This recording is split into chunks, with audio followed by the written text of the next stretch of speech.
Estamos a muy poquitos días de que se termine el 2019 y varias personas se han acercado a mí y me han preguntado cómo veo la comunicación para el próximo año.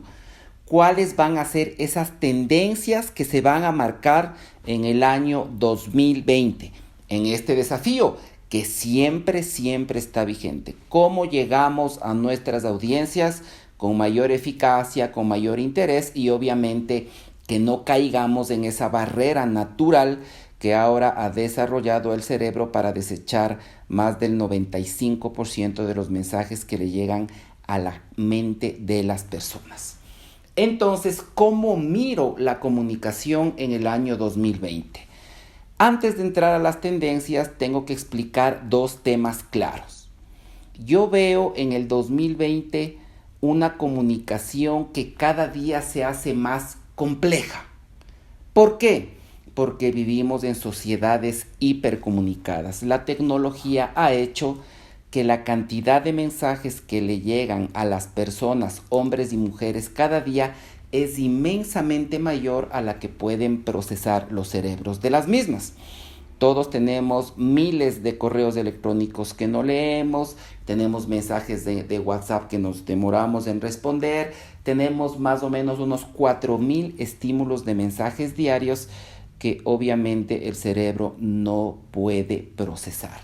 Entonces, cuando vivimos en sociedades hipercomunicadas, el desafío para el año 2020 es lograr una triada que nosotros hemos formulado en base a nuestros 15 años de experiencia en consultorías, en capacitaciones, y esta triada se llama IAP: interés, atención y persuasión.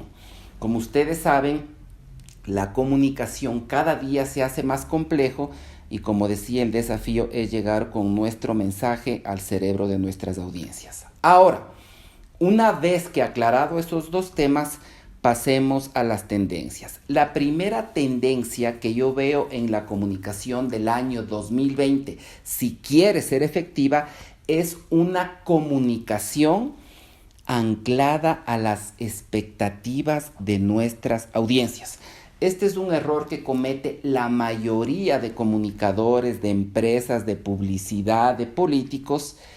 Es algo que parece increíble, pero ocurre que las personas, las instituciones tienden a comunicar lo que les parece que debe interesarles a las audiencias y no lo que ellos están esperando recibir de sus emisores. Entonces, ¿qué es lo que quiero decir con esto?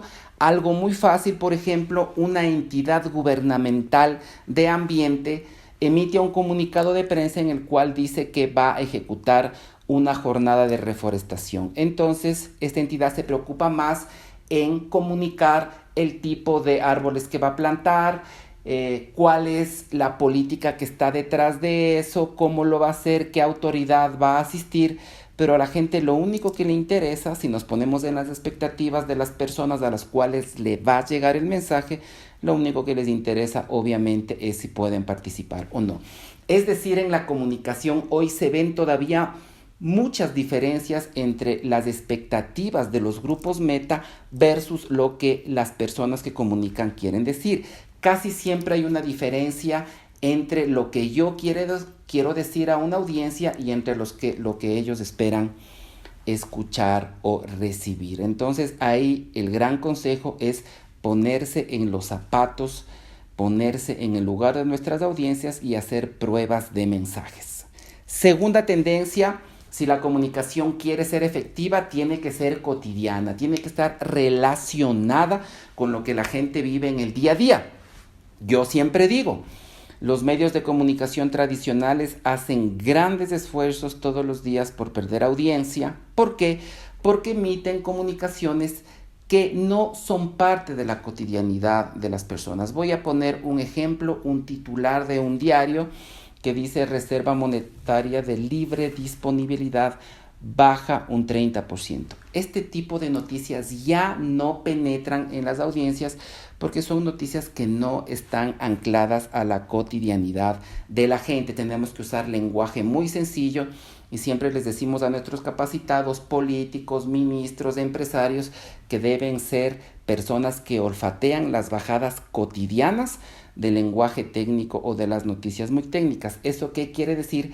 Es expresar en el día a día lo que yo quiero decir como eje comunicacional. Voy a poner un ejemplo, esa reserva monetaria de libre disponibilidad, ¿cómo le impacta a la gente en su día a día? Por ahí tiene que comenzar la comunicación.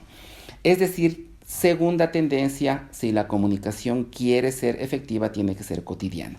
Tercera, tiene que ser una comunicación inesperada, creativa. Hay que incorporar fuertemente el factor de creatividad en nuestra comunicación, dejar de pensar en lo convencional, contratar un creativo, y yo les recomiendo contraten un creativo bueno para cada comunicación que emitan para que lo hagan de manera distinta, inesperada. Esa es una comunicación que va a ser nueva. Eso es importantísimo. Cuarto, la comunicación tiene que ser entretenida. Yo creo que dado el ambiente de hiperdifusión de mensajes que tenemos hoy, la comunicación tiene que tener un toque o debe tener un toque de entretenimiento, que te saque una sonrisa, que pueda ser divertida. Y por último, yo creo que la comunicación en el 2020 tiene que ser en primera persona. Las instituciones, las cuentas de redes sociales, la publicidad tiene que hablarte en primera persona.